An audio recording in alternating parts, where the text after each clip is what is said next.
area.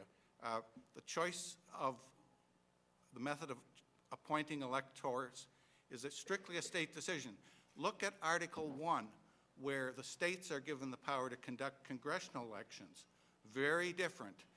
What the founders subject the states to a congressional veto over every law states pass involving congressional elections.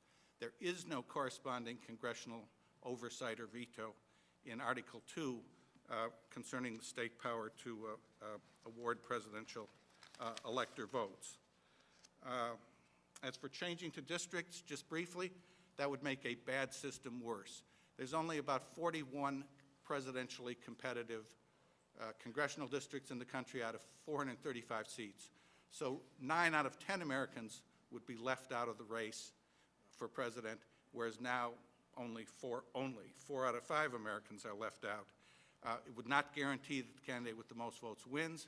In particular, would not have had that effect in 2000.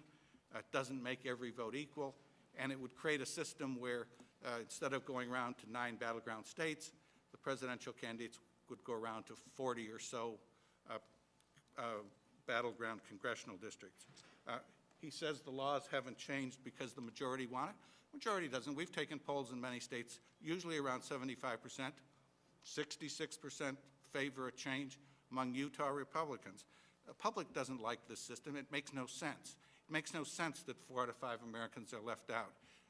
There's a lot of reasons why laws don't change: inertia, opposition, the delays in the legislative process, which is inherently difficult to get laws passed. But it's not because the majority supports the current system. Thank you. Thank you, Dr. Koza. What I thought I would do is ask a question of each of the panelists and then allow the audience to get involved and ask questions as well. So if you would, let's keep this part of the program to about 3 minutes for each of the questions. So the first question is for Dr. Koza. You know, one of the things that strikes me about this plan, and it may be dealt with in the book, is we're shifting the focus of a national election from the swing states, I think, to urban areas under your plan. And the reason why I say that is if you're looking at it at the United States as a whole, a presidential candidate is going to focus on urban areas because of the concentration of population and focus less on rural areas, because after all, it's the number of votes you get. It's not what state you get the most votes in. Is that a correct characterization? Is that wrong? And if it is correct, is this a weakness of the plan? Well, under this plan, every voter would be equal everywhere.